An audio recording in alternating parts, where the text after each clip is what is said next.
Terima kasih Anda masih bersama kami. Bagi Anda yang baru saja bergabung, kami hadirkan kembali 3 berita utama hari ini. Banjirop merendam jalan pantai utara di kawasan Demak, lalu lintas dari arah Surabaya menuju Semarang mengalami kemacetan. Ratusan petani berunjuk rasa di depan kantor Dinas Pertanian dan Peternakan Pati. Mereka menolak pembatasan dan penggunaan aplikasi untuk pembelian solar. Belasan pasangan suami istri di Kota Salatiga mengikuti sidang isbat dan pencatatan pernikahan dari kantor urusan agama.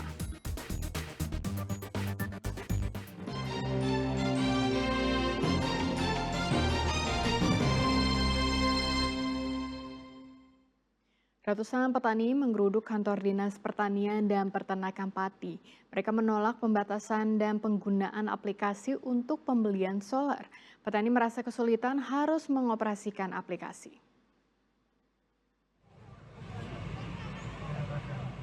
Ratusan petani ini datang dari berbagai kecamatan di Pati. Tulisan-tulisan pada karton yang mereka tulis menyatakan protes menolak pembatasan pembelian solar. Unjuk rasa ini berlangsung di depan kantor Dinas Pertanian dan Peternakan Pati. Mereka menilai kebijakan penggunaan aplikasi untuk pembatasan solar menyulitkan. Karena mayoritas petani tidak memahami cara menggunakan aplikasi. Mereka juga mengeluh pembatasan pembelian solar yang dianggap tidak mencukupi kebutuhan bahan bakar alat pertanian. Petani menuntut agar pembelian solar untuk pertanian dikembalikan dengan metode lama, dengan rekomendasi dari kepala desa. Keberatan sekali dengan yang namanya aplikasi atau bahan baku.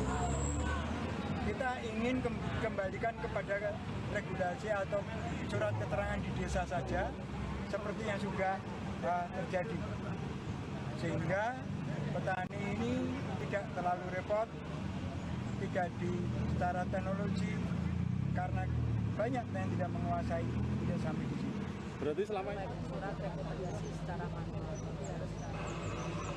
Nah ini kami dari dinas, memang kami harus segera memberikan layanan ya, karena dari pihak desa tentu saja mungkin belum siap ya secara aplikasi. Ini sementara ini memang kita alihkan dulu di dinas, akunnya akun Dinas Pertanian.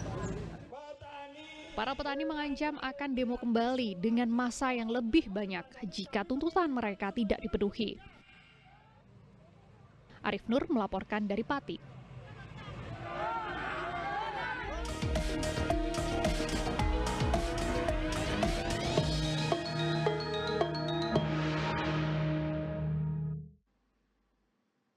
Jelang pemilihan kepala daerah pada 27 November mendatang, hasil survei elektabilitas calon wali kota dan wakil wali kota di Kota Semarang berubah. Setelah bulan September lalu, paslon nomor urut 2 unggul, kini hasil survei menilai pasangan calon nomor urut 1 berada di posisi paling unggul.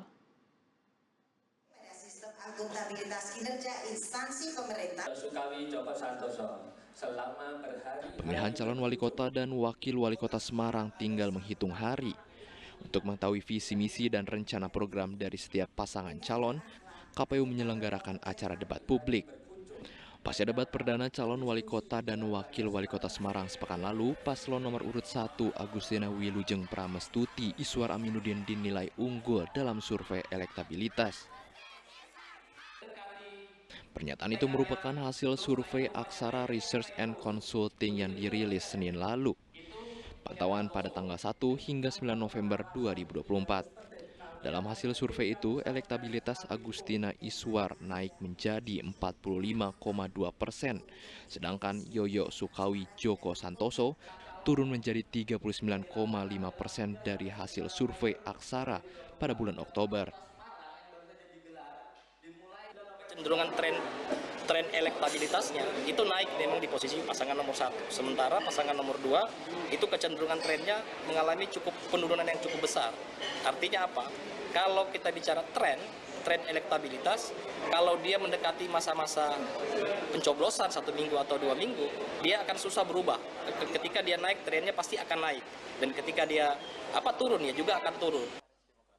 Sebelumnya pada pasangan calon wali kota dan wakil wali kota nomor urut 2, Yoyo Sukami Joko Santoso, pernah mengungguli hasil survei elektabilitas pada bulan September lalu melalui perhitungan lembaga survei Ecolocation Survey and Strategis.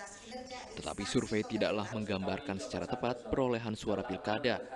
Partisipasi aktif warga yang menjadi penentu siapa yang akan menjadi pemimpin daerah. Ali Mustafirin melaporkan dari Kota Semarang.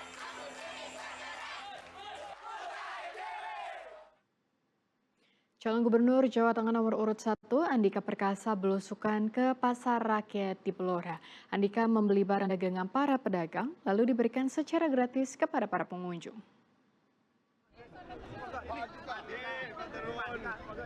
Calon Gubernur Jawa Tengah nomor urut 1 Andika Perkasa belusukan ke Pasar Sido Makmur Blora. Begitu datang, dia dikerumuni para pedagang dan pengunjung pasar. Banyak yang berebut untuk bersuah foto dengannya.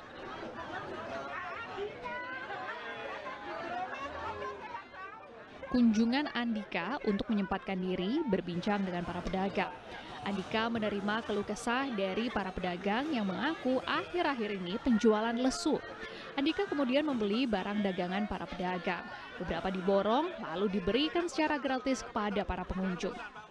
Kita disiplin dalam mematuhi Undang-Undang Nomor 23 tahun 2014 tentang pemerintah daerah, di mana kami adalah kepanjangan tangan dari pemerintah pusat. Jadi kami pasti juga siap untuk bekerja dan loyal kepada kebijakan-kebijakan, karena memang Presiden Republik Indonesia, saat ini Presiden Prabowo kan pemilik kewenangan penyelenggaraan pemerintah di Indonesia. Jadi kami yang mutlak loyal mendukung semua kebijakan pemerintah pusat untuk kita terapkan di daerah masing-masing.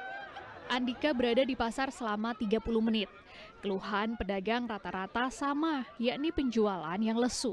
Untuk itu, Andika mendorong para pedagang untuk mulai mengembangkan penjualannya melalui e-commerce.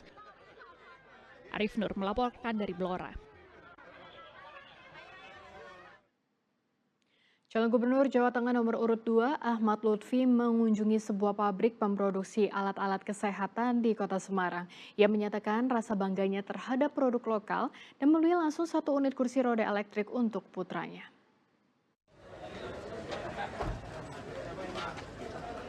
Calon Gubernur Jateng Ahmad Lutfi mengunjungi ke sebuah pabrik alat kesehatan PT Triangle Motorindo yang berlokasi di kawasan industri Bukit Semarang Baru di Kecamatan Mijen, Kota Semarang, Selasa siang.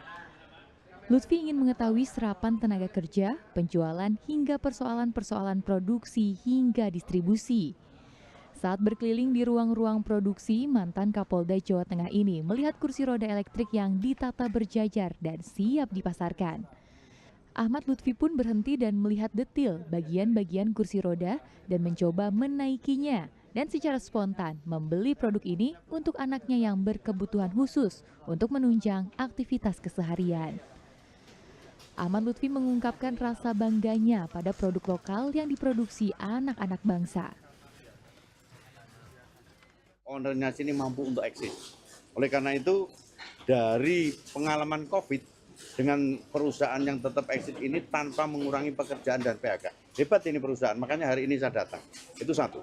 Yang kedua, mereka adalah anak-anak muda yang lulus tidak hanya SMK. Dia juga nggak pakai BLK. Dia cukup dengan membiasakan diri. Jadi dia itu bisa bekerja karena biasa. Lutfi pun berharap produk-produk lokal lebih mendapatkan kepercayaan dari warga Jawa Tengah. Agus Hermanto melaporkan dari Semarang.